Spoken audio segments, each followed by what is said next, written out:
कई समय तक हमको पढ़ाते रहे।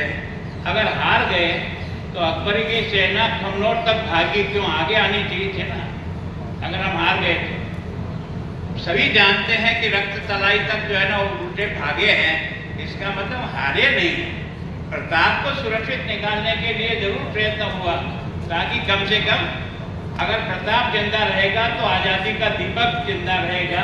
इस कारण से उसको हार के रूप में मैं सोचता हूँ कि कारगिल का युद्ध जिससे हुआ, एक तरफ लाहौर गए थे अटल जी प्रेम का हाथ बढ़ाने के लिए, और आपने देखा दूसरी तरफ उन्होंने आकर मोर्चे पर कब्जा करके ये सोच लिया कि अब हम अविजय हो गए।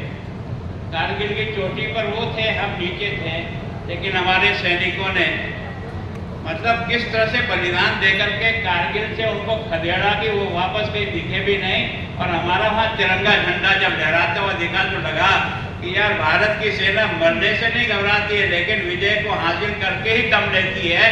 ये भारत का इतिहास अपनी सेना का रहा।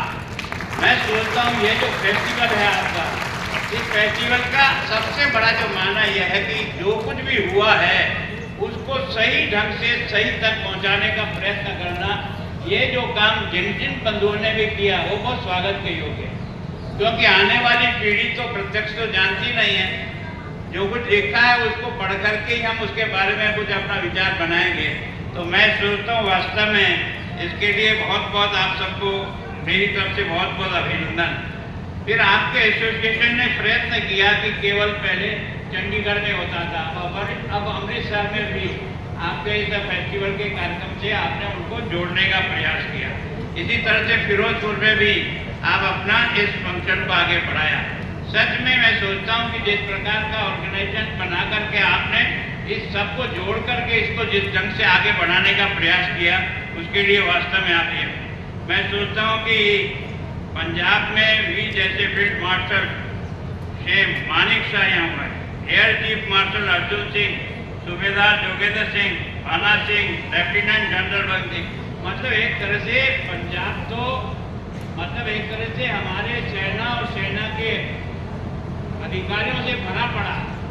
मतलब सबसे ज़्यादा बलिदान अगर देश की आज़ादी के पहले भी और देश की आज़ादी के बाद भी आज तक जितना पंजाब का योगदान रहा है, मैं सोचता हूँ इसके लिए सारा देश आपको बहुत सम्मान के साथ देखता है।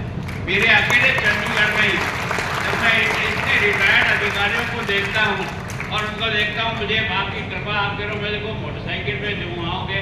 अब इस उम्र में मोटरसाइकिल चलाना छोड़ दिया काफ़ी समय, फिर भी अगर आपका होगी इच्छा तो कोशिश कर लेंगे, कोई दिक्कत वाली बात नहीं है। मैं सोचता हूँ कि वास्तव में ये चंडीगढ़ का और अब की बार का जो आपने देखा होगा ऑपरेशन सिंदूर, वास्तव में वो तो देख करके सारी दुनिया को पता लग गया कि भारत वो भारत नहीं है जो 62 का था। अब भारत तो सबके पटाखे फोड़ना जानता है।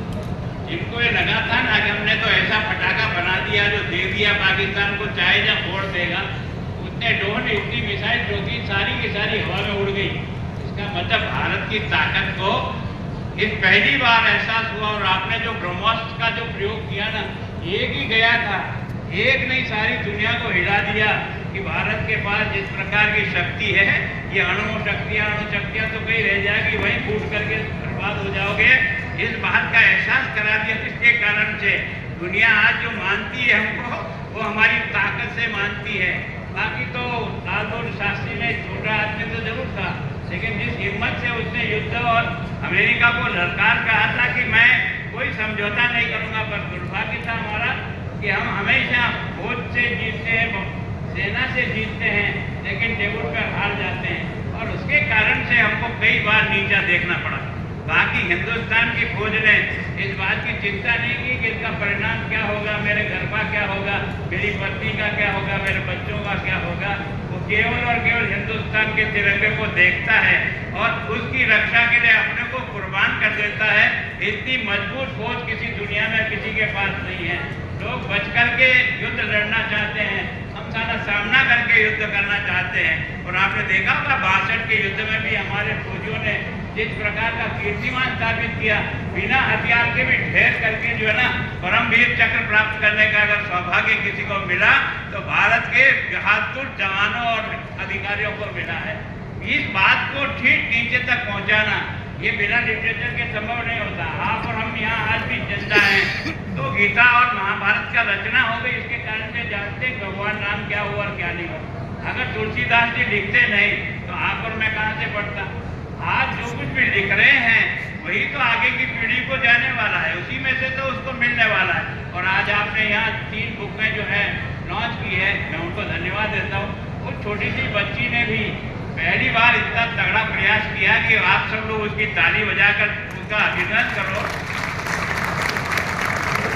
कल्पना की कोई उम्र नहीं होती है, कल्पना की कोई उम्र नहीं होती है, उसका सोच कहाँ तक जाता है उसके आधार पर वो अपनी लेखनी को डालता है। मैं सोचता हूँ